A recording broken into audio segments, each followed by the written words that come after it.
hanya ditandatangani, tapi benar-benar bisa diinikan.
Selamat pagi, salam sejahtera bagi semua. Yang kami hormati Kepala SMP Negeri 1 Gedangan Bapak Ari Setiawan MPD, yang kami hormati Ibu Evi Isyana PST dan Bapak Abdul Mujib MPDI selaku narasumber hari ini, dan yang kami hormati Ibu Bapak Guru SMP Negeri 1 Gedangan peserta diseminasi budaya positif. Alhamdulillah, puji syukur marilah kita panjatkan atas nikmat yang diberikan oleh Allah Subhanahu wa Ta'ala. Karenanya kita dapat berkumpul bersama dalam kegiatan hari ini dalam keadaan sehat walafiat. Kegiatan hari ini bertema diseminasi budaya positif dengan narasumber Ibu Evi Isyana Mukti, Jumat 3 Februari tahun 2023 di Aula SMP Negeri 1 Gedangan, dan narasumber Bapak Abdul Mujib MPDI, Jumat 3 Februari 2023 di Aula SMP Negeri 1 Gedangan. Pertama-tama, perkenankan saya untuk membacakan susunan acara hari ini. Susunan acaranya adalah sebagai berikut.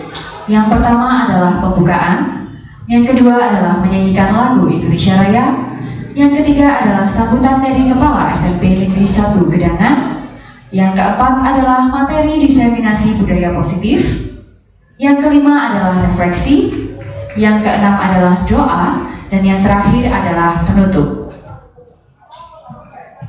Untuk mengawali kegiatan hari ini, marilah kita mengucap basmalah bersama. Bismillahirrahmanirrahim.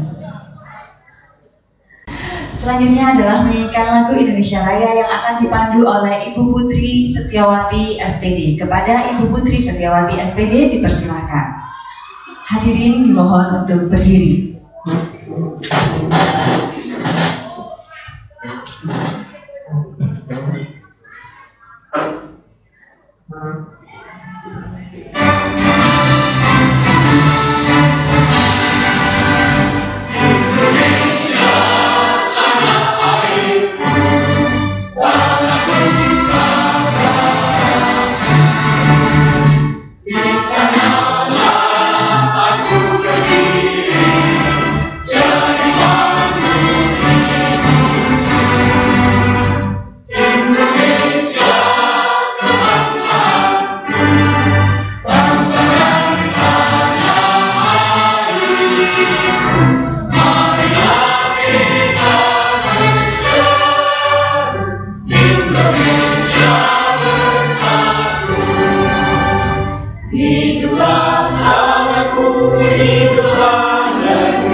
Hadirin dipersilakan untuk duduk kembali.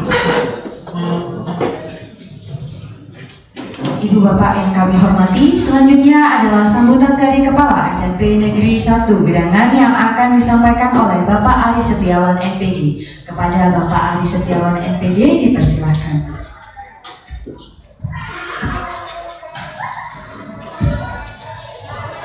Bismillahirrahmanirrahim. Assalamualaikum warahmatullahi wabarakatuh. Alhamdulillah. Alhamdulillahilladzi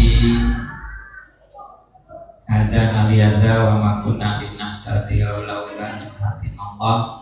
Asyhadu an la ilaha illallah wa asyhadu anna Muhammadan abduhu wa rasuluhu la nabiyya ba'da. Allahumma shalli wa sallim ala sayyidina Muhammad wa ala ali Muhammad. Rabbi shrah li sadri wa yassir li amri wa hlul 'uqdatam min lisani yafqahu qawli.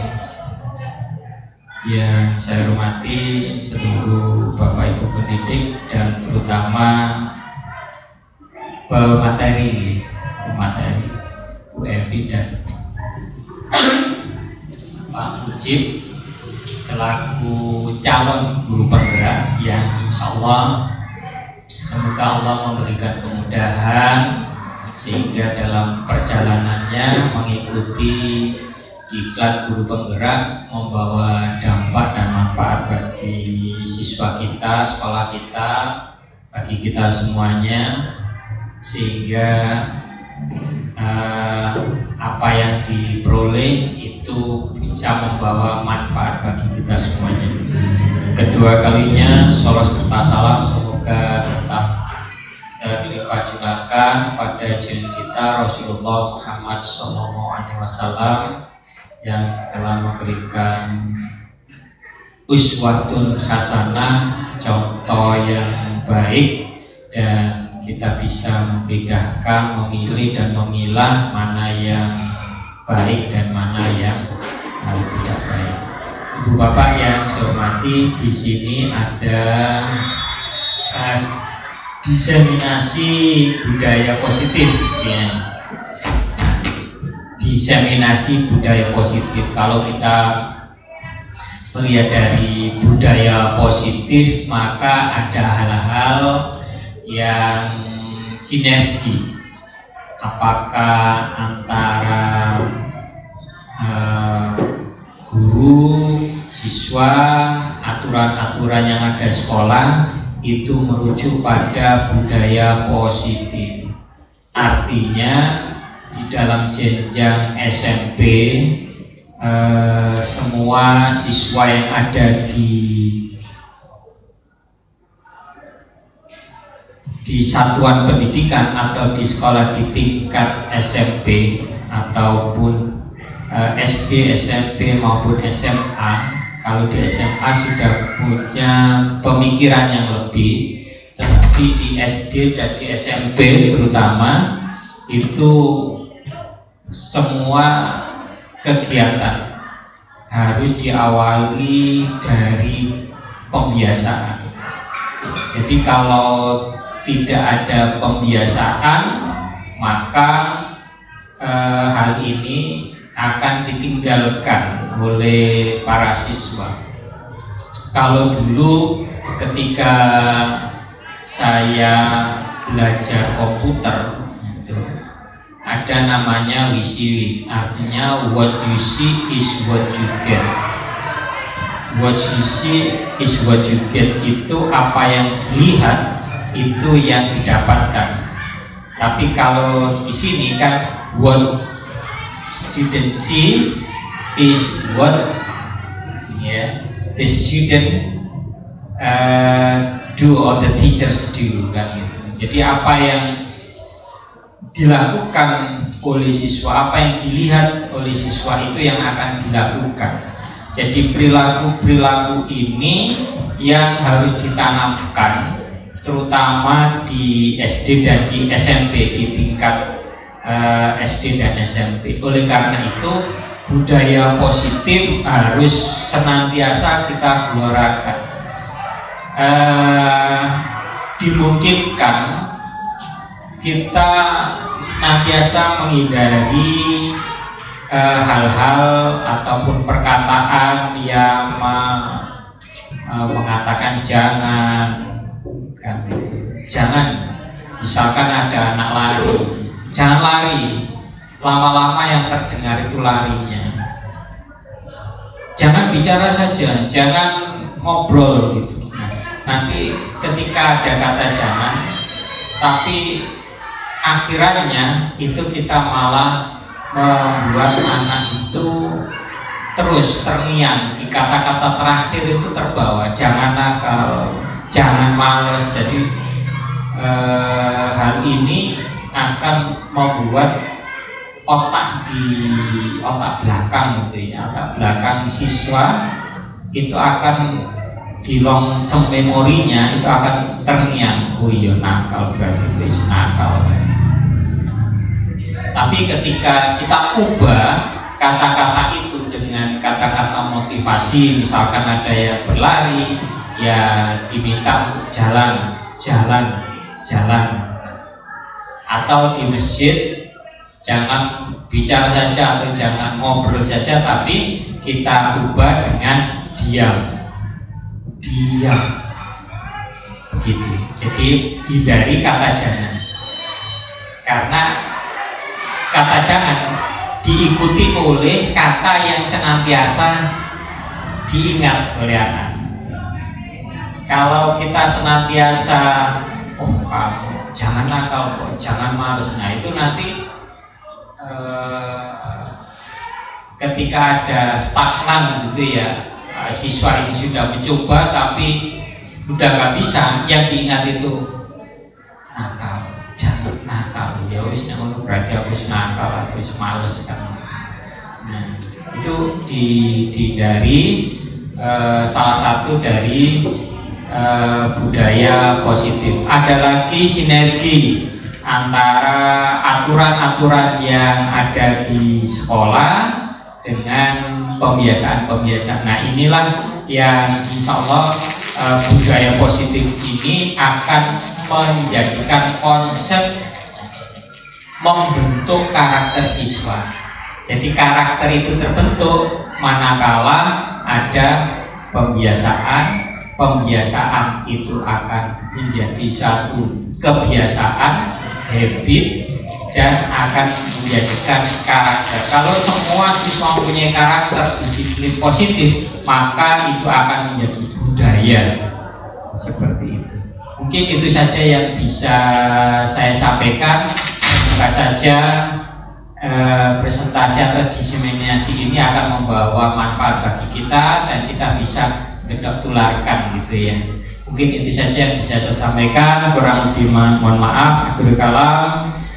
Assalamualaikum warahmatullahi wabarakatuh. Terima kasih atas sambutan yang disampaikan oleh Bapak Aris Setiawan MPD. Ibu Bapak yang kami hormati, mengenai budaya positif telah disampaikan secara garis besar oleh Bapak Aris.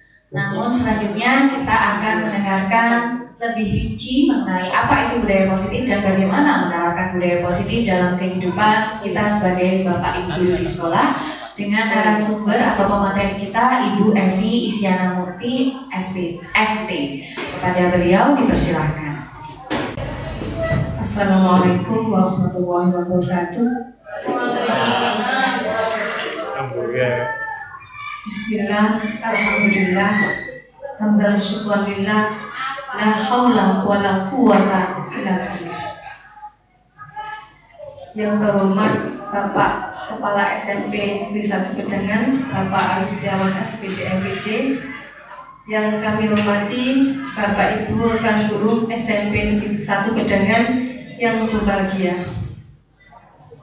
Puji tertinggi, puja teragung, sumber ilmu pengetahuan Allah Azza wa Jalla, biqaulina alhamdulillahirabbil alamin.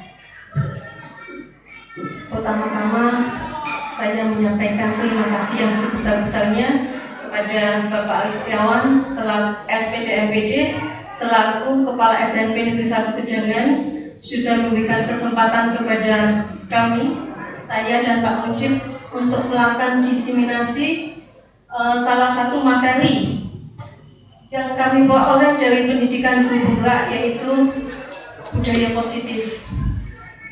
Yang kedua, ucapan terima kasih saya sampaikan kepada Bapak Ibu yang berkenan hadir dalam kegiatan hari ini. Di tengah kesibukan panjenengan sudah meluangkan waktu. Semoga apa yang kita lakukan hari ini akan membawa manfaat untuk kita, untuk peserta didik kita, serta sekolah kita. Dan semoga menjadi amal ibadah untuk kita semua. Bapak Ibu,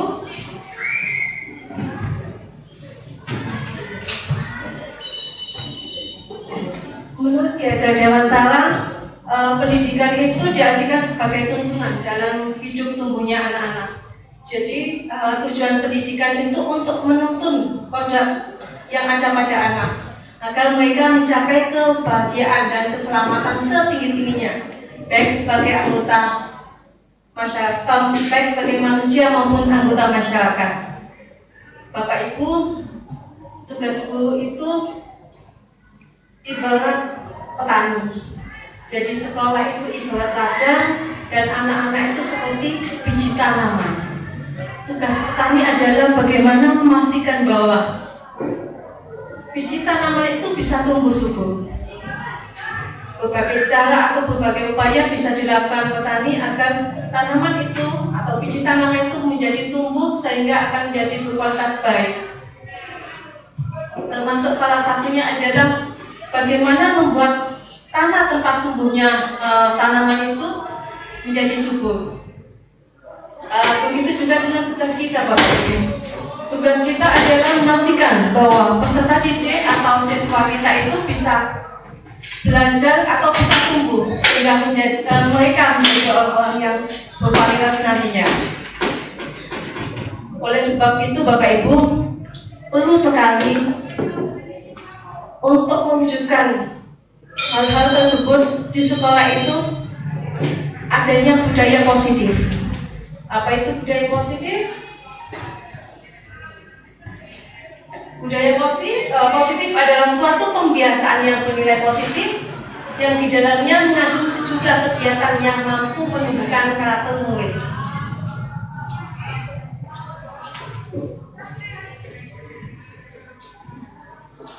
Tugas kita adalah bagaimana menumbuhkan budaya positif di sekolah, Bapak Ibu. Untuk itu perlu sekali kita memahami apa itu perubahan paradigma, disiplin positif, dan nilai-nilai kebajikan universal. Dari motivasi, hukuman dan restitusi, keyakinan kelas, kebutuhan dasar manusia, 5 posisi kontrol, dan segitiga restitusi.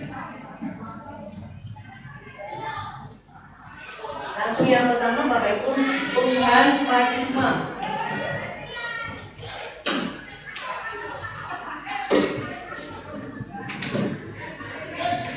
Gambarnya tidak bisa lihat, Bapak Ibu. Mari kita coba.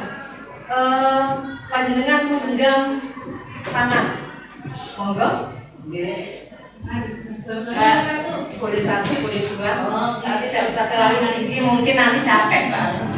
Dan Bapak Ibu, bayangkan bahwa panjenengan itu membawa sesuatu yang berharga, bisa berupa uang, atau mungkin emas, atau bahkan berlian. Jadi atau sesuatu yang berharga bagi panjenengan. Nah, tiba-tiba teman panjenengan itu datang, ingin membuka genggaman atau kepalan tangan panjenengan. Pertanyaannya adalah, apa yang akan panjenengan lakukan? Di sini ada opsi jawaban, Bapak Ibu. Yang pertama itu membuka kepalan tangan, dan yang kedua tetap menutup kepalan tangan. Jadi teman panjenengan itu ingin panjenengan itu membuka kepalan tangan dengan segala upaya, membujuk, merayu, bahkan menghadik supaya panjenengan itu membuka kepalan tangan. Kira-kira yang akan panjenengan lakukan itu apa, Bapak Ibu? Pilih yang jawaban A atau opsi yang B? Monggo. Yang pilih A, kira-kira membuka kepalan. Oke, A. Ada yang pilih B? Yang opsi jawaban A, siapa tadi? Alasannya apa? Alasannya dengan membuka kangen teman saya tidak akan memaksa saya untuk membuka karena sudah tahu ini isinya. Oke. Bagi yang menutup kepala tangan. Alasannya apa?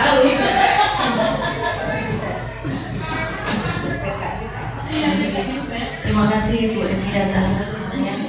Kenapa kok saya harus tetap menutup kepala? Karena saya merasa ini berharga buat saya. Jadi saya orangnya kan medit ya. Jadi saya langsung itu. Jadi saya tetap menutup kepala tangan. Jadi kalau membuka itu saya rasanya seperti pamer. Nah gitu kalau saya. Ya, terima kasih. Oke, terima kasih Bapak Ibu. Ini tergantung yang tapi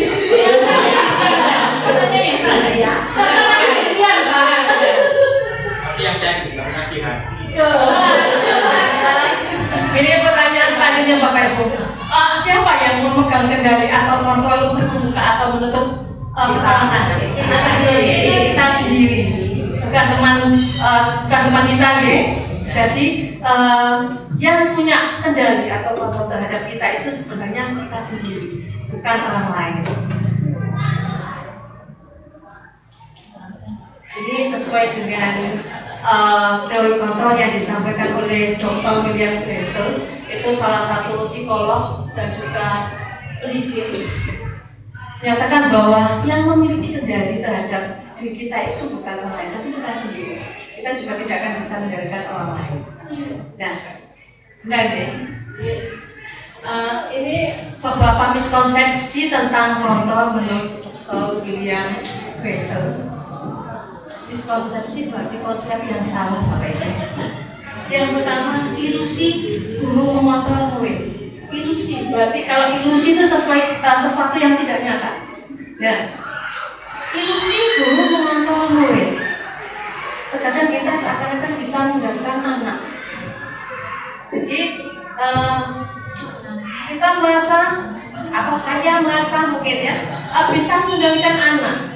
Tapi pada dasarnya anak itu tidak akan bisa kendalikan kalau mereka tidak ingin kita kendalikan. Sama dengan kepala tangan tadi Bapak Ibu. Ini seperti anak. Ketika mereka tidak mengizinkan atau kita tidak mengizinkan orang membuka, itu maka kita tidak akan bisa membuka. Orang lain tidak akan bisa membuka kepala tangan kita. Nah, itu dalam kontrol. Begitu murid itu tidak ingin kita kendalikan atau tidak ingin kita kontrol, maka mereka tidak akan pernah bisa kita kontrol. Yang kedua, ilusi bahwa semua penguatan positif, efektif, dan bermanfaat. Ini penguatan positif itu bujukan nih Bapak Ibu. Terkadang kita merasa bahwa bujukan itu cukup efektif atau bermanfaat. Tetapi kalau kita menyadari sebenarnya ketika seseorang itu kita bujuk, mungkin pertama, kedua itu akan bisa menjadi keinginan kita. Tetapi begitu mereka menyadari, maka bujukan itu tidak akan efektif lagi bagi mereka. Pelan tapi pasti mereka akan tidak melakukan apa yang kita inginkan. Dan selanjutnya, ilusi bahwa kritik dan membuat orang merasa bersalah itu dapat menguatkan karakter. Kritik, kita kadang merasa bahwa mengkritik seseorang atau membuat orang merasa bersalah itu dapat menguatkan karakter. Itu adalah sesuatu pandangan yang kurang tepat. Karena apa? Begitu kita mengkritik seseorang, kita sudah memberikan identitas gagal. Itu akan membuat orang atau membuat anak itu menjadi lebih merasa bersalah, merasa dirinya itu jelek. Akhirnya tidak bagus untuk perkembangan anak. Yang selanjutnya, ilusi bahwa orang dewasa memiliki hak untuk memaksa. Sebenarnya kita itu tidak punya hak untuk memaksa siapapun Bapak Ibu. Itu meskipun anak kita sendiri atau bahkan murid. Jadi ini adalah miskonsepsi tentang teori kontrol yang disampaikan oleh William Glasser. Stephen Covey mengatakan bahwa bila kita ingin membuat kemajuan perlahan-lahan, sedikit-sedikit, maka ubahlah sikap atau perilaku Anda atau kita. Namun bila kita ingin memperbaiki cara-cara utama kita, maka kita perlu mengubah keadaan kita. Ubahlah bagaimana kita melihat dunia, bagaimana Anda berpikir tentang manusia, ubahlah paradigma Anda. Skema pemahaman dan penjelasan aspek-aspek tertentu tentang realitas. Jadi jika ingin kita melakukan perubahan, yang perlu kita ubah adalah bagaimana kita merubah cara berpikir kita. Kalau selama ini di pendidikan itu terkenal dengan kita mengenal teori stimulus kontrol. Nah, ini mulai beralih ke teori kontrol seperti tadi yang disampaikan di awal. Ini perbedaannya untuk stimulus respon. Menyatakan bahwa kebutuhan kita atau kebutuhan orang itu sama. Tetapi pada teori kontrol itu setiap orang memiliki kebutuhan yang berbeda. Yang selanjutnya dalam stimulus respon, semua orang melihat hal yang sama. Tetapi dalam teori kontrol, setiap orang memiliki gambaran yang berbeda. Dalam stimulus respon itu, kita bisa mengubah orang lain supaya berpandangan sama dengan kita. Tetapi dalam teori kontrol, kita harus memahami pandangan orang lain. Dalam stimulus respon itu orang bisa mengendalikan kita, tetapi dalam teori kontrol hanya kita sendiri yang bisa mengendalikan diri kita. Seperti tadi yang contoh di awal tadi, genggaman tangan tadi. Orang lain bisa mengontrol kita. Itu kalau menurut teori kontrol, teori stimulus respon. Sedangkan kalau menurut teori kontrol, hanya kita yang bisa mengendalikan diri kita. Orang lain, kita juga tidak bisa mengontrol orang lain. Nah, dalam teori stimulus respon itu ada paksaan jika bujukan itu gagal. Tetapi dalam teori kontrol itu perlu adanya kolaborasi. Jadi perlu ada kolaborasi untuk menciptakan pilihan-pilihan baru. Nah, ini modelnya adalah model berpikirnya. Kalau stimulus respon itu adalah menang kalah, tapi ini berbeda jauh dengan teori kontrol. Model berpikirnya adalah menang-menang. Jadi tidak ada yang dikalahkan di sini. Nah, Bapak Ibu, tugas kita adalah bagaimana kita merubah diri kita yang awalnya mungkin berpandangan sesuai dengan stimulus kontrol, pelan tapi pasti kita merubah pandangan kita menjadi sesuai dengan teori kontrol. Lanjut ke disiplin positif. Bapak Ibu, ketika panjenengan mendengar atau melihat kata disiplin positif, kira-kira apa yang ada di benak panjenengan? Disiplin. Kalau mendengar kata disiplin, kira-kira sesuai dengan aturan, tata tertib, tata tertib, peraturan. Hukuman ada hukuman. Kalau hubungannya dengan disiplin, menurut panjenengan? Oh tidak, bisa juga.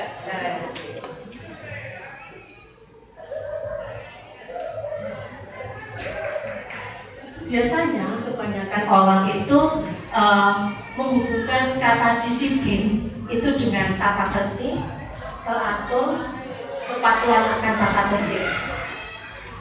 Dan kadang ada juga hukuman gitu kan. Tetapi ketika kita belajar disiplin positif, hukuman itu justru sesuatu atau alternatif terakhir yang diberikan. Bahkan kalau bisa tidak sama sekali. Jadi dihindari hukuman. Menurut Kiai Dewantara, ini gambarnya Kiai Dewantara sebenarnya Bapak Ibu, untuk menciptakan murid yang merdeka, syarat utamanya harus ada disiplinnya kuat. Disiplin di sini adalah disiplin diri. Ketika seseorang memiliki disiplin diri, maka berarti orang tersebut memiliki motivasi internal. Jika tidak bisa mendisiplinkan diri, berarti perlu orang lain untuk mendisiplinkan. Berarti motivasi internal, eksternal. Oke. Terima kasih. Oke.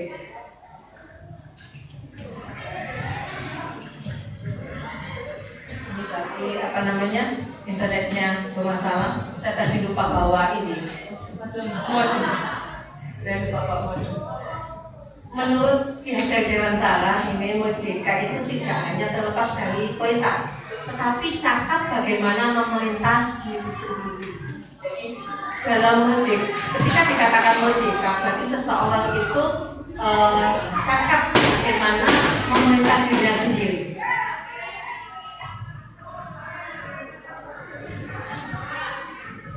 Nah, ini menurut Diane Kosen, ketika seseorang memiliki disiplin diri, maka bisa menggali potensi yang ada pada dirinya untuk apa namanya mencapai sebuah tujuan mulia yang dipercayai. Jadi ketika disiplin diri itu ada, maka seseorang itu bisa mengontrol dirinya. Bagaimana melakukan tindakan-tindakan yang mengacu pada nilai-nilai yang dihargai.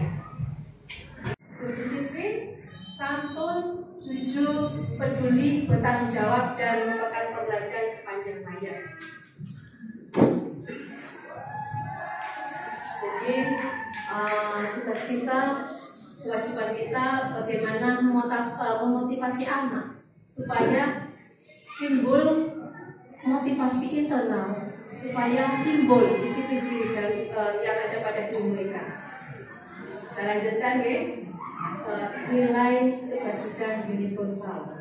Nilai kebajikan universal itu adalah nilai kebajikan yang disepakati bersama, terlepas dari suku bangsa, agama, bahasa.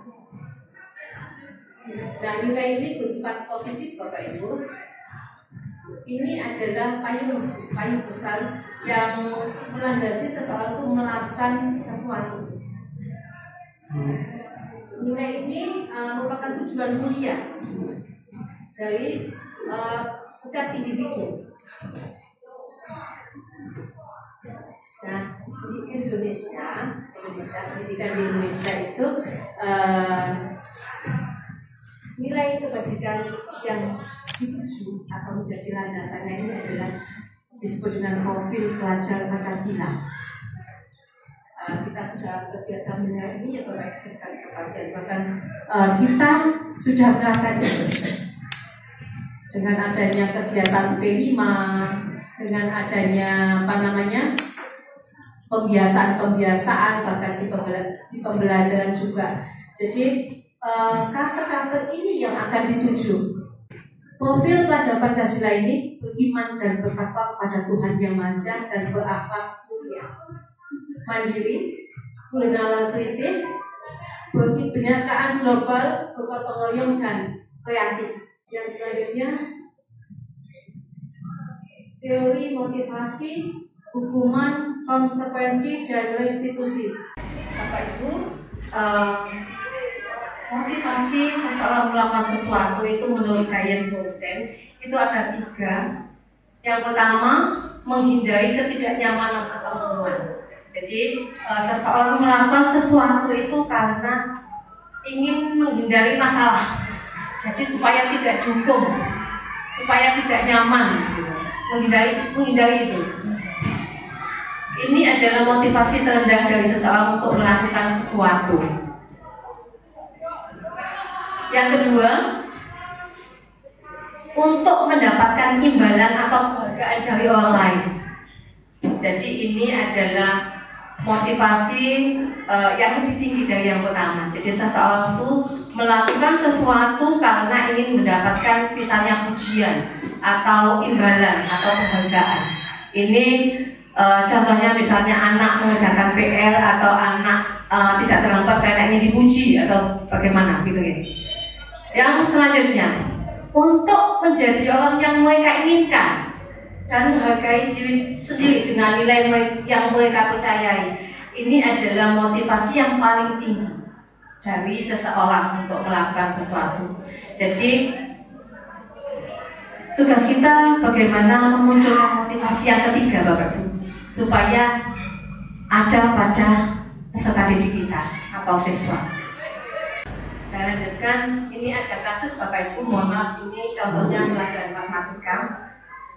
Andi ini kurang suka dengan matematika. Jadi ketika pembelajaran berlangsung, Andi ini banyak diam, terus menggambar. Nah, pada saat Pak Budi ini guru matematikanya sedang memberi pertanyaan, Andi tidak bisa menjawab. Nah, Pak Budi meminta Andi ke depan kelas. Setelah itu berdiri di depan kelas sambil menunjuk hidungnya. Akhirnya temannya itu tertawa semua satu kelas. Nah, tindakan Pak Budi ini, apakah panjenengan setuju dengan tindakan yang dilakukan Pak Budi? Tidak, ya? Mengapa? Untuk melakukan Andi, Oke. Menurut panjenengan, tindakan yang dilakukan oleh Andi itu hukuman atau konsekuensi? Hukuman. Ya. Mengapa kok dikatakan hukuman? Karena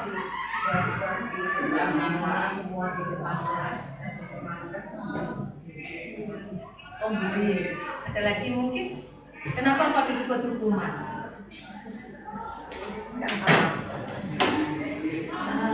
Kalau hukuman cenderung, betul kata Bu Enda tadi, tidak memberikan manfaat.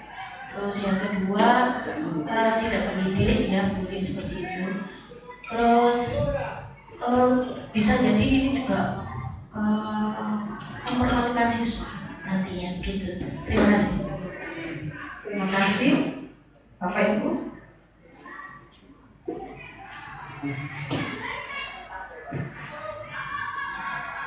Jadi ini hukuman.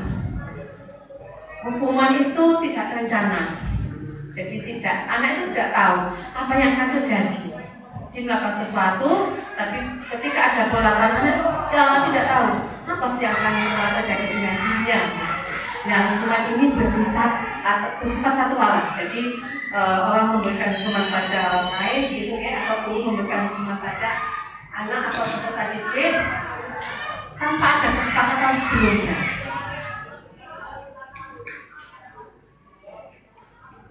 Sedangkan konsekuensi itu sudah ada perencanaan atau sudah terencana, Bapak Ibu. Anak itu sudah tahu bahwa kalau misalnya melakukan ini maka dia akan mendapatkan ini, begitu. Jadi tahu sebelumnya. Nah, itu bedanya hukuman dan konsekuensi. Ini ada satu cara yang namanya restitusi. Ini berbeda dengan yang tadi hukuman atau konsekuensi. Restitusi ini adalah proses menciptakan kondisi bagi murid untuk memperbaiki kesalahan mereka, sehingga mereka bisa kembali kepada kelompok mereka dengan karakter yang kuat.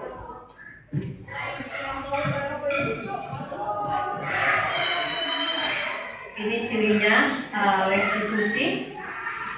Restitusi itu bukan untuk menebus kesalahan, namun belajar dari kesalahan, memperbaiki hubungan, tawaran. Jadi di sini tidak ada paksaan. Ini akan membuat anak melihat pada dirinya sendiri, melihat kebutuhan dasar yang mendasari tindakan yang dilakukan. Ini adalah cara terbaik Bapak Ibu untuk menyelesaikan permasalahan yang terkait dengan siswa. Fokusnya adalah pada karakter, bukan tindakan. Ini juga berfokus pada solusi. Nah, ini akan mengembalikan murid yang berbuat salah pada kelompoknya. Jadi ketika anak itu mendapatkan restitusi ini, melakukan restitusi ini, ketika kembali ke kelompoknya akan menjadi karakter yang lebih kuat. Nah, Bapak Ibu, tugas kita adalah untuk mewujudkan budaya positif itu perlu sekali mempertimbangkan apakah menggunakan hukuman, apakah menggunakan konsekuensi atau bahkan institusi. Ini lanjut ke keyakinan kelas ya. Keyakinan kelas di kurikulum merdeka itu keyakinan kelas ini salah satu atau keyakinan atau kesepakatan kelas ya Bapak Ibu itu wajib ada gitu, karena dari kata merdeka. Nah dari sini keyakinan kelas itu lebih bersifat abstrak dari peraturan yang lebih rinci dan konkret. Jadi keyakinan kelas dari kata keyakinan sesuatu yang diyakini Bapak Ibu, sesuatu yang diyakini kemudian disepakati dan akhirnya dijalankan. Ini sebenarnya berupa pernyataan universal. Pernyataan universal itu maksudnya nilai-nilai kebaikan universal. Yang tadi seperti yang yang nilai-nilai universal tadi ada pelajar Pancasila tadi ya, profil pelajar Pancasila dan sebagainya. Untuk keyakinan kelas ini dibuat tidak terlalu banyak. Jadi supaya mudah dipahami, mudah diingat, dan untuk keyakinan kelas ini diharapkan bisa diterapkan. Jadi membuat keyakinan kelas itu tidak usah banyak, tapi anak itu paham, anak itu tahu dan bisa melaksanakan. Karena begitu banyak poin-poinnya atau banyak isinya, kesepakatan atau keyakinan kelas itu terlupakan biasanya karena kita sebut manusiawi ya. Ketika kita banyak hal gitu ya, akhirnya jadi lupa. Paham tapi lupa, akhirnya tidak dijalankan. Nah, oleh sebab itu sebaiknya untuk keyakinan kelas itu tidak banyak isinya supaya bisa diterapkan. Dan yang terpenting Bapak Ibu, ketika membuat sebuah keyakinan kelas itu perlu sekali kontribusi dari semua warga kelas. Berarti siswa dan guru yang membuat ini siswa ya Bapak Ibu dengan dipandu oleh guru. Jadi semua pendapat, semua hal itu dari siswa. Nah ini prosedur pembentukan keyakinan kelas. Yang pertama itu adalah jual pendapat tentang peraturan yang perlu disepakati di kelas. Jadi ini bisa dilakukan dengan ini Bapak Ibu. Kita membagikan sticky note, jadi post-it itu diberikan ke siswa. Siswa itu menuliskan apa yang ingin dimasukkan dalam keyakinan kelas. Yang selanjutnya adalah mencatat semua masukan-masukan yang didapat. Jadi biasanya satu orang dengan orang lain kan ada yang sama, ada yang berbeda. Intinya ini merangkum Bapak Ibu. Yang sama ini jadi satu gitu ya. Yang berbeda ditulis gitu. Nah setelah itu ditinjau kembali daftar jawab pendapat yang sudah dicatat. Kemudian ditinjau ulang kesepakatan itu. Kalau sudah jadi ditempelkan Bapak Ibu, ditempelkan di dinding. Dan yang penting kalau bisa ditandatangani oleh siswa. Berarti anak tersebut atau siswa dalam kelas tersebut sepakat dengan apa yang sudah dituliskan. Jadi keyakinan kelas ini diyakini, disepakati, dan kemudian dijalankan.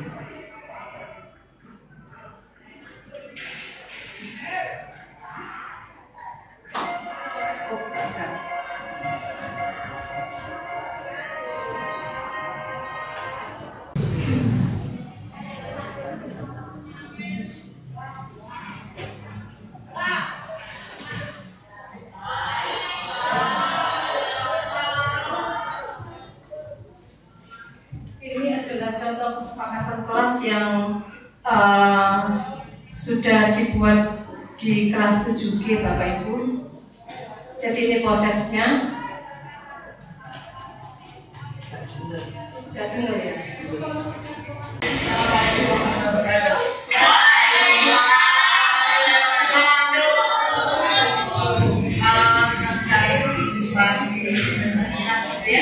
Anak-anak untuk kegiatan ini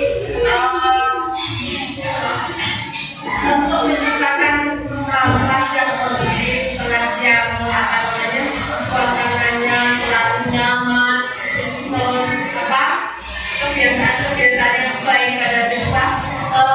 Kita buat sebuah keyakinan, namanya keyakinan kelas, gitu ya. Nah, keyakinan kelas kita sudah buat sebenarnya kesepakatan kelas, gitu ya, di semester tadi. Nah, untuk yang semester ini kita kembali kesepakatan itu, kesepakatan kelas itu menjadi sebuah keyakinan kelas. Apa itu keyakinan kelas? Ada yang tahu keyakinan kelas? Mereka yakin, gitu ya, yakin sesuatu yang diyakini dan disepakati oleh kelas itu tentang apa? Tentang nilai kebaikan. Nah, anak-anak siang ya, itu akan dibagikan kertas ya, post-it kertas itu nanti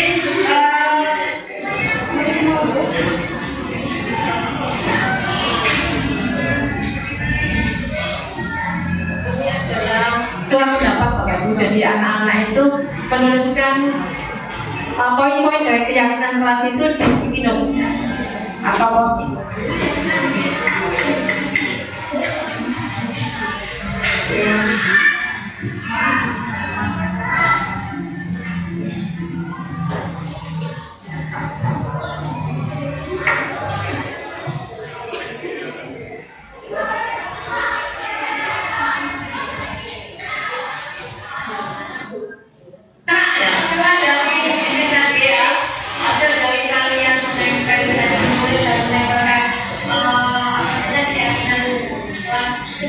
Ditempel, jadi anak-anak itu coba pendapat gitu, tempel di depan.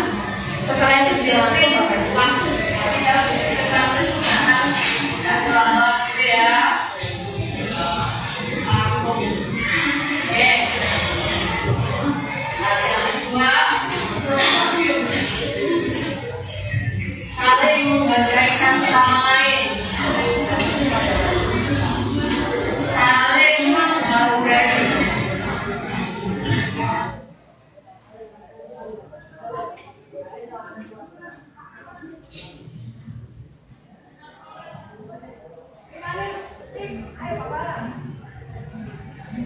Selanjutnya adalah ditempel Bapak Ibu. Jadi ketika sudah di ini ditempel.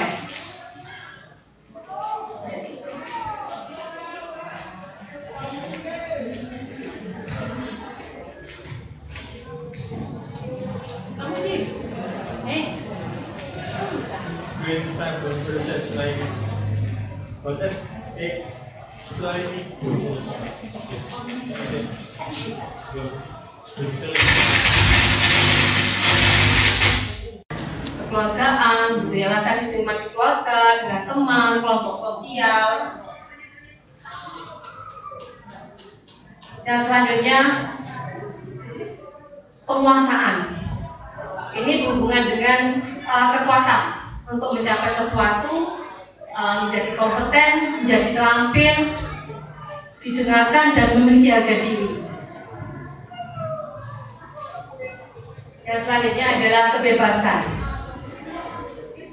Ini kebutuhan untuk bebas, memiliki pilihan. Lanjut. Yang terakhir adalah kesenangan. Kebutuhan untuk mencari kesenangan, bermain. Wessel menghubungkan kebutuhan dengan kesenangan belajar.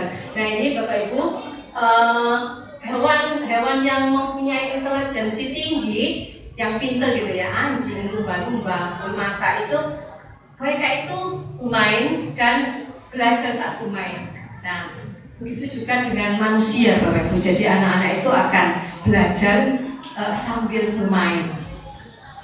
Ketika seseorang itu tidak mendapatkan 5 kebutuhan dasar itu tadi, maka biasanya akan mencari pengumumannya, termasuk siswa. Biasanya siswa-siswa yang bermasalah atau punya masalah itu sering karena ada dari 5 kebutuhan pokok itu tidak terpenuhi. Dan menjadi tugas kita bagaimana membuat anak itu bisa salah satunya mendapatkan tempat yang aman, bagaimana mereka setidaknya untuk curhat atau bagaimana untuk bisa mengakomodir dari kebutuhan dasar ini. Walaupun yang terpenting sebenarnya adalah keluarga.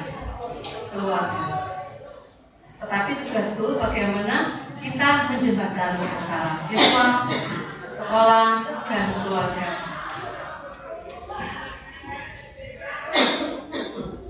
Ini 5 posisi kontrol guru. Jadi posisi guru ini ada penghukum, ada pembuat merasa bersalah, teman, pemantau, dan yang terakhir adalah manajer. Untuk penghukum, seorang penghukum biasanya menggunakan hukuman fisik atau korban. Biasanya kalau penghukum ini kalimatnya atau kata-katanya keras, terus mengatakan bahwa sekolah itu punya sistem untuk menekan siswa. Dan biasanya yang penghukum ini percaya bahwa hanya ada satu cara untuk pembelajaran itu supaya berhasil, yaitu cara diam. Yang kedua, posisi kontrol pembuat merasa bersalah. Biasanya kalau posisi ini Bapak Ibu guru menggunakan kalimat yang lebih lembut, tetapi tetap membuat orang itu merasa bersalah. Ketika membuat orang merasa bersalah, berarti akan menimbulkan rasa tidak nyaman, merasa rendah diri. Nah ini contohnya, kalimatnya, ibu sangat kecewa sekali dengan kamu. Ini dua posisi ini tadi adalah membuat identitas gagal pada siswa. Karena apa? Ini akan membuat anak itu merasa tidak berharga. Yang selanjutnya posisi teman. Posisi ini adalah guru tidak akan menyakiti siswa, namun akan berupaya mengontrol siswa melalui persuasif. Nah ini positifnya adalah guru itu punya hubungan yang baik dengan siswa. Biasanya ini suka guyon atau humor. Yang selanjutnya adalah posisi pemantau. Memantau ini berarti mengawasi. Pada saat kita mengawasi seseorang, kita bertanggung jawab atas perilaku orang tersebut. Nah biasanya tipe ini atau posisi ini adalah mengandalkan perhitungan, jadi ada datanya. Misalnya anak melakukan pelanggaran sekian kali. Yang terakhir, posisi manajer. Posisi manajer ini posisi di mana guru itu berbuat sesuatu bersama dengan murid. Jadi siswa diminta untuk mempertanggungjawabkan apa yang dilakukan dan mendukung siswa untuk menemukan solusi terhadap permasalahannya. Dalam posisi manajer ini, murid diajak untuk menganalisis kebutuhannya, bahkan kebutuhan orang lain. Di sini yang ditekankan bukan membuat konsekuensi, namun berkolaborasi. Berkolaborasi untuk menemukan solusi. Nah ini perbedaannya pada posisi penghukum dan pembuat merasa bersalah itu memberikan identitas yang gagal pada siswa. Sedangkan Fungsi kontrol yang memberikan identitas sukses itu teman, pemantau, dan manajer. Tapi dari kelima posisi yang paling baik Bapak Ibu itu adalah posisi manajer.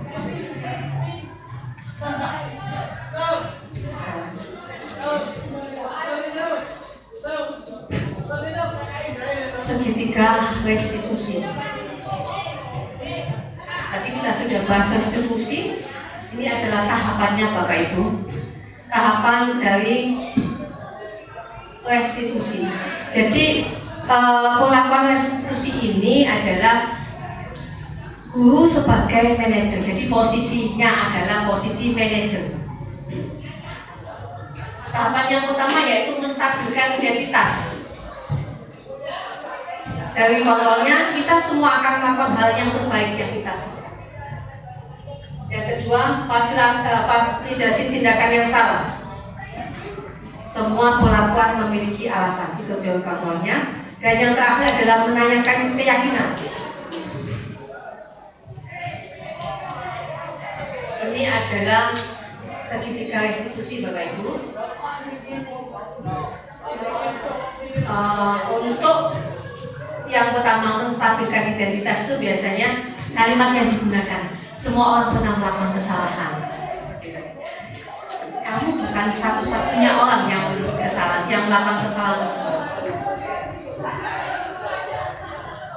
Sedangkan yang kedua, validasi tindakan yang salah itu ini menanyakan alasan Bapak.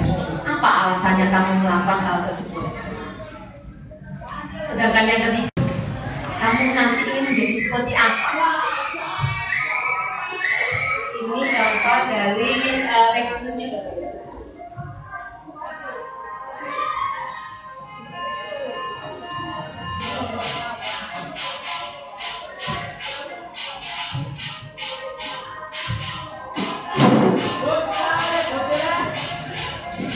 Ini ada kasus siswa terlambat masuk kelas.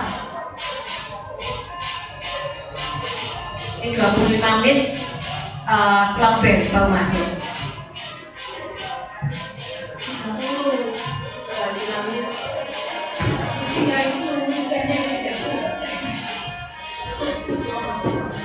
Kalau sekarang 30 menit. Di kelas itu memang tidak dilakukan tindakan, dibiarkan masuk Bapak Ibu, silakan duduk. Tapi setelah itu dipanggil Bapak Ibu. Jadi tidak dibiarkan siswa terlambat terus dibiarkan tidak melakukan perlakuan itu sesuatu yang salah. Ini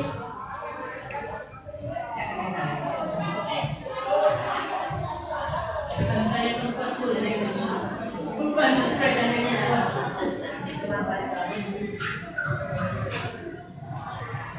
Jadi ini yang pertama itu anak ditanya tadi kok jam berapa?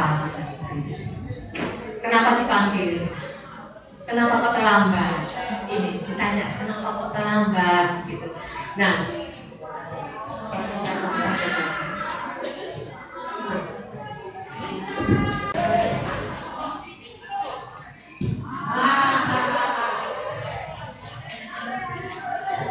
Jadi ketika sesama masuk itu dipersilakan Bapak Ibu, silakan masuk, duduk dan berdoa. Setelah itu mengikuti kegiatan pembelajaran seperti biasa. Tapi setelah itu dipanggil.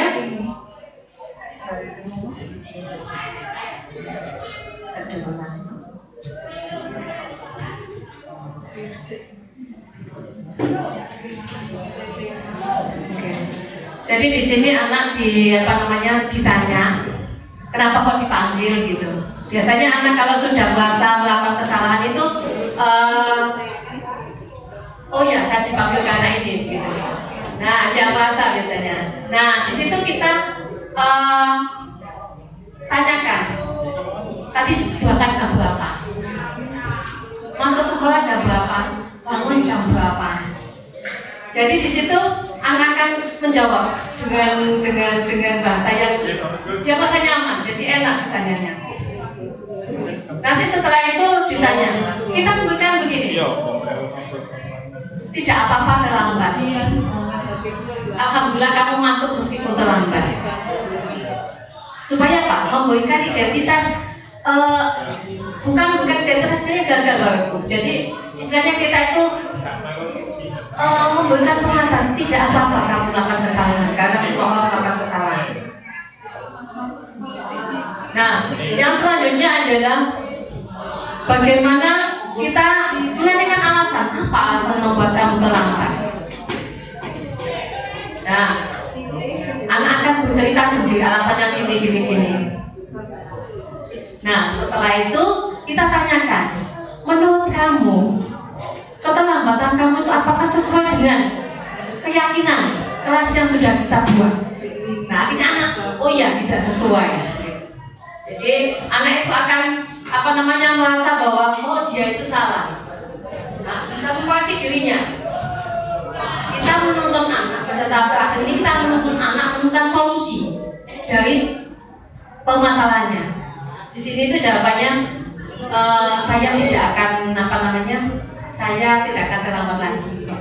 Supaya tidak terlambat itu menggunakan alarm gitu Pak, supaya bangunnya pagi. Gitu. Ini ada 2 kasus, yang satu nanti.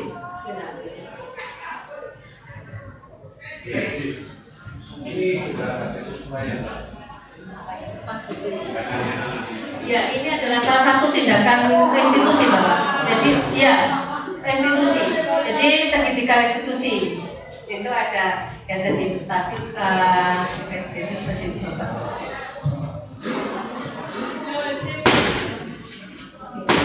Saya lanjut, G.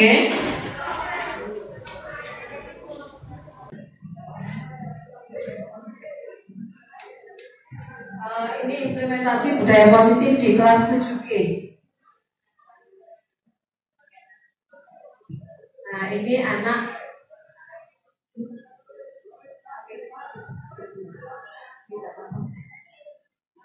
ini siswa datang tepat waktu. Jadi sesuai dengan kesepakatan itu disiplin waktu.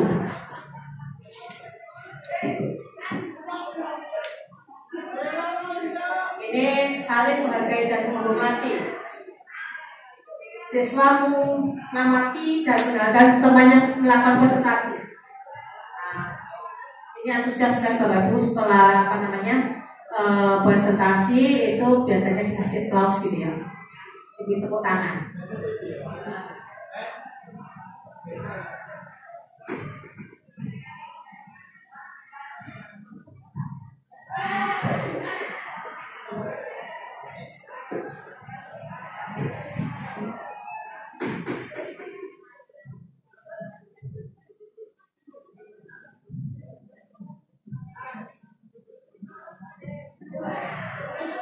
Nah, ini adalah bentuk bertanggung jawab Bapak Ibu.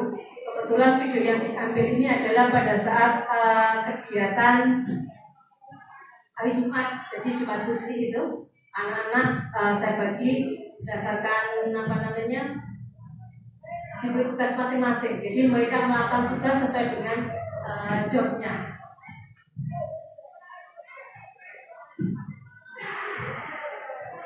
Ini tingkat kebersihan. Biasanya anak-anak itu akan membersihkan kelas di saat pulang. Jadi bukan pagi hari. Ini adalah penerapan 5S.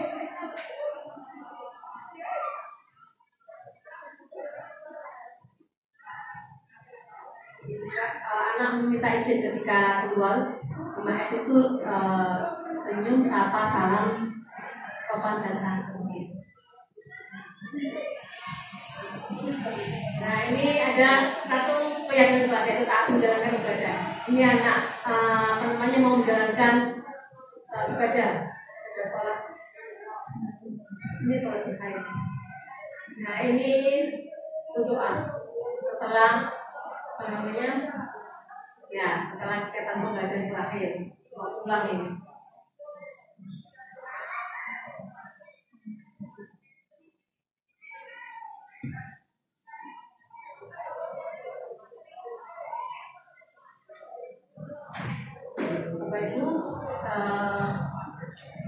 demikianlah yang bisa saya sampaikan.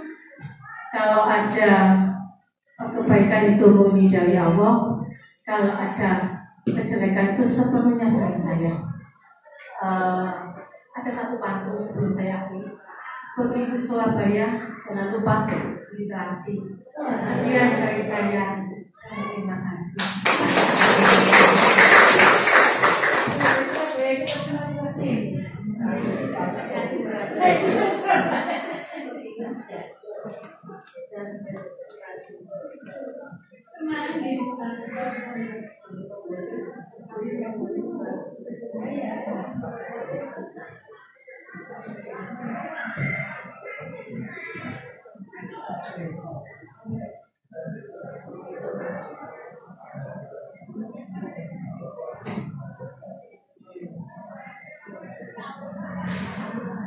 Baik, itu tadi adalah materi mengenai budaya positif yang disampaikan oleh pemateri kita, Ibu Isyana Mukti, ST. Selanjutnya adalah refleksi. Bapak Ibu, barangkali ada yang ingin disampaikan, kita merefleksi bersama kegiatan hari ini. Monggo, Bu Deni. Terima kasih atas kesempatannya. Assalamualaikum warahmatullahi wabarakatuh. Alhamdulillah, kegiatan diseminasi budaya positif yang disampaikan Bu Evi ini menurut saya ini sangat-sangat bermanfaat sekali untuk saya. Ketika saya kuliah, saya hanya menemui teori kontrol dan teori respon. Teori respon dan stimulus. Nah, namun ketika saya mengetahui ini, saya sangat tertarik sekali dengan teori restitusi dan konsekuensi. Nah, jadi di sini saya mendapatkan ilmu tentang apa itu teori konsekuensi, apa itu teori restitusi yang menurut saya sangat baik sekali diterapkan pada peserta didik. Jadi saya dari pemaparan ini saya sedikit banyak belajar tentang bagaimana menghadapi para siswa-siswi tanpa harus memberi hukuman, tapi mereka tetap bertindak pada jalurnya sesuai dengan disiplin dirinya masing-masing.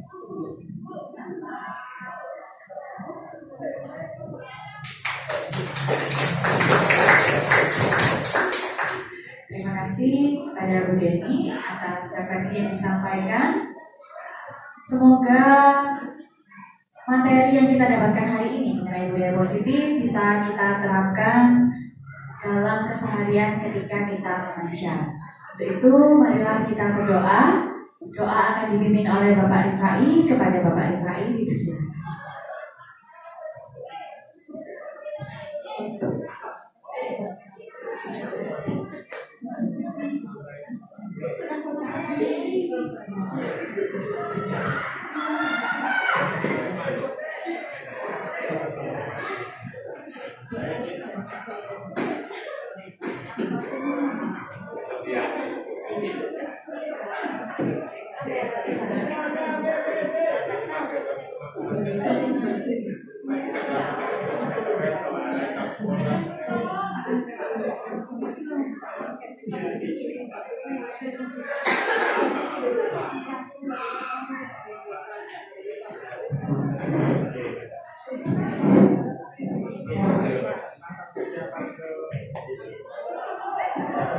Terima kasih untuk pembawa acara.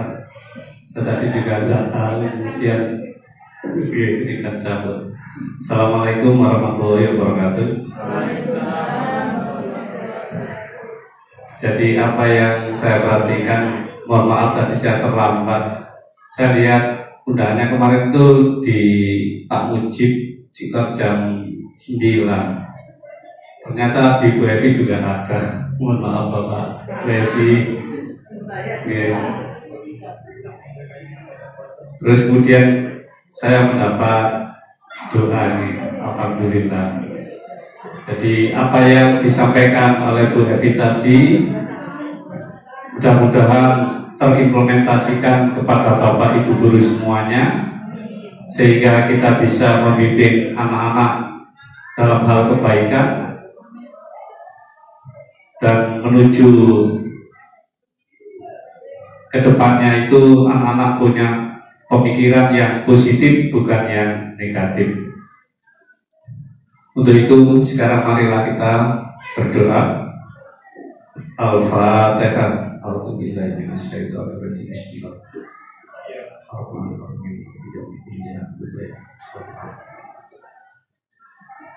Bismillahirrahmanirrahim. Allahumma sholli ala sayyidina Muhammad wa ala ali sayyidina Muhammad walhamdulillahirabbil alamin.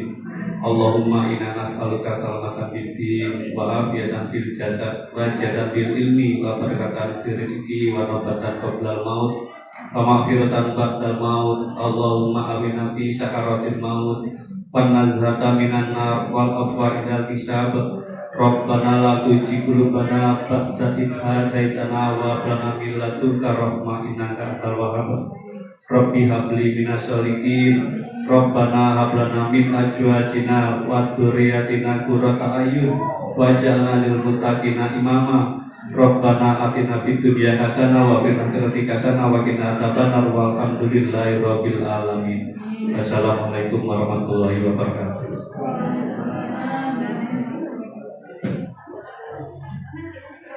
Terima kasih kepada Bapak Ifai atas doa yang disampaikan. Ibu Bapak yang kami hormati, acara ini telah kita lalui bersama sehingga kita tiba di penghujung acara. Terima kasih kami sampaikan kepada Bapak Ibu yang berkenan hadir pada kegiatan diseminasi budaya positif hari ini. Dan terima kasih kepada narasumber serta Bapak Ali Setiawan MPD karena telah hadir hari ini. Demikian acara hari ini. Mari kita akhiri dengan ucapan Alhamdulillahirabbil alamin. Wassalamualaikum warahmatullahi wabarakatuh.